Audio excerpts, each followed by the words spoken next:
Bismillahirrahmanirrahim. Assalamualaikum warahmatullahi wabarakatuh.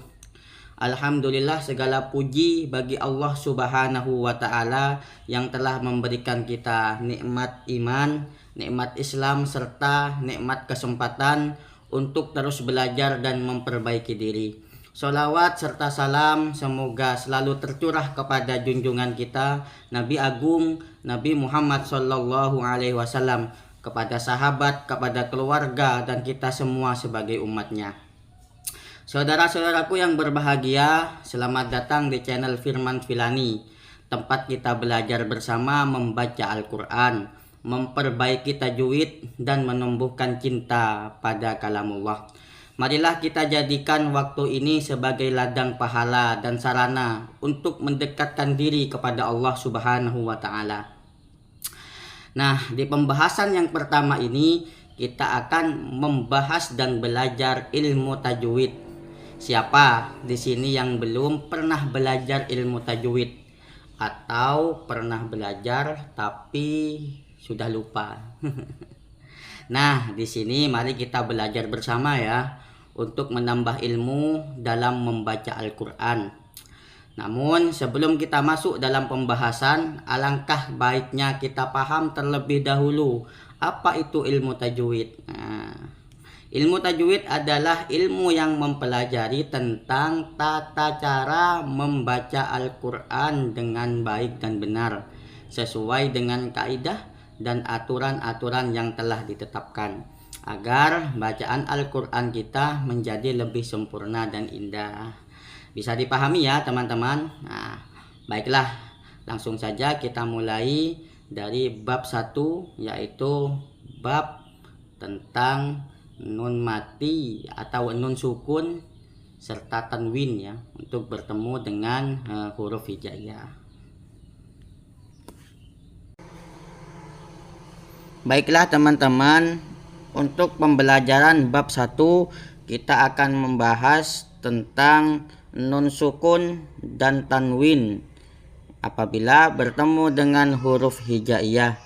Ya, ada berapa hukumnya? Mari kita lihat bersama ya. Ada idhar, kemudian idgham bi gunnah, ada idgham bila gunnah, ada iqlab, dan juga ada ikhfa hakiki. Oke, untuk yang pertama mari kita bahas tentang idhar ya. Nah, idhar di sini kemudian masih dibagi menjadi dua. Ada idhar khalqi, ada idhar wajib ya. Kita lihat pengertian dari idhar khalqi dulu ya.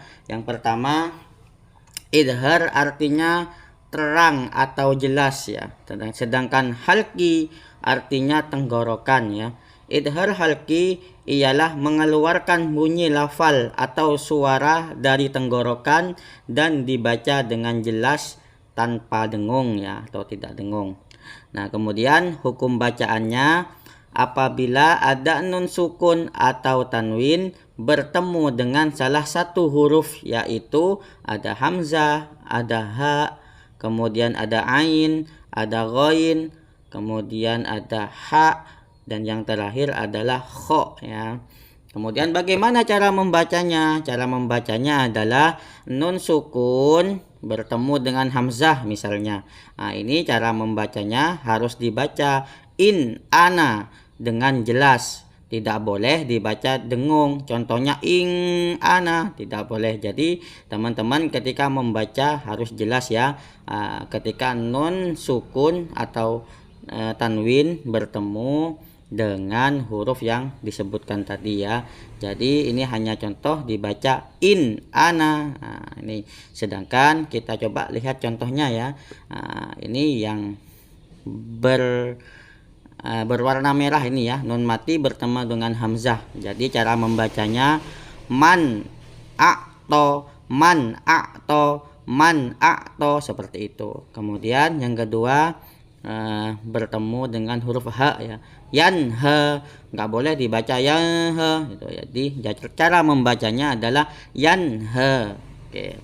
Kemudian selanjutnya nun mati atau nun sukun yang bertemu dengan ain, cara membacanya min alaq, min alaq.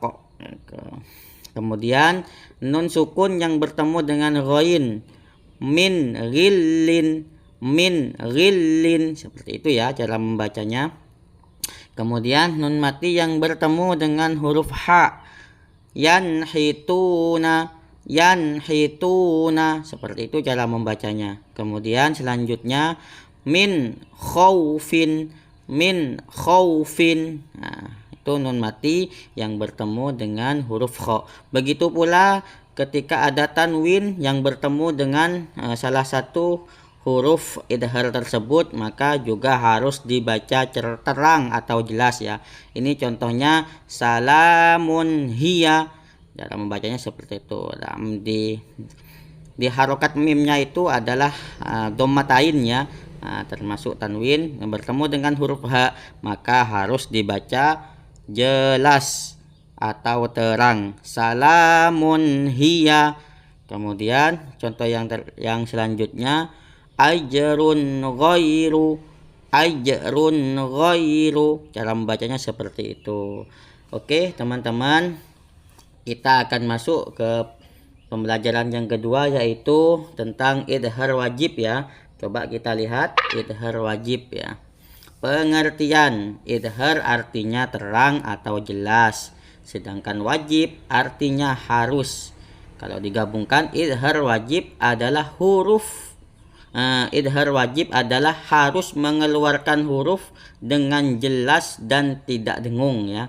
Nah, ini hukum bacaannya kita lihat. Apabila nun sukun atau tanwin bertemu dengan salah satu huruf hijaiyah, yaitu ada ya, nun, wawu, mim dalam satu perkataan ya, dalam satu perkataan. Jadi bukan dua perkataan, akan tetapi satu perkataan. Yang dimaksud ini adalah satu kata ya. Oke, coba cara bacanya gimana?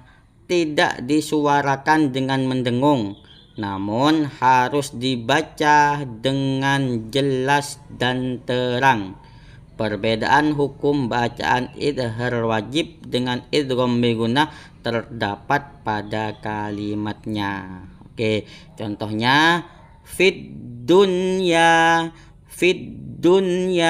jangan sampai dibaca fid duya, jangan sampai dibaca seperti itu ya, tetapi dibaca fid dunya gitu, karena dunya ini adalah satu kata ya, satu kata.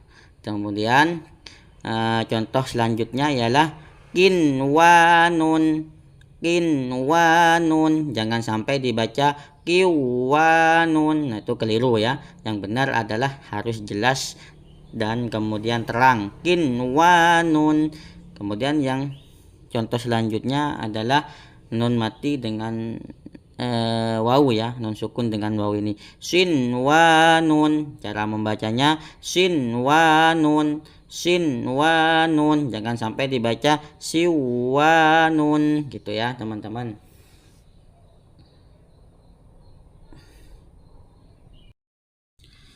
Demikianlah pembahasan kali ini ya teman-teman. Bagaimana? Apakah teman-teman bisa memahami dengan baik? Jika belum, silakan ulangi beberapa kali video pembelajaran ini sampai teman-teman benar-benar paham dan hafal ya. Jika ada pertanyaan, silakan tulis saja di kolom komentar atau bisa menghubungi nomor kami di bawah ini ya. Tenang, gratis kok. Ayo kita belajar Al-Quran bersama-sama. Oh iya, kami juga menerima kritik dan saran dari teman-teman loh. Semoga Allah menjadikan kita dan keluarga kita ahlul Quran. Amin, amin ya rabbal alamin. Sampai jumpa di pembelajaran berikutnya ya. Wassalamualaikum warahmatullahi wabarakatuh. Tetap semangat.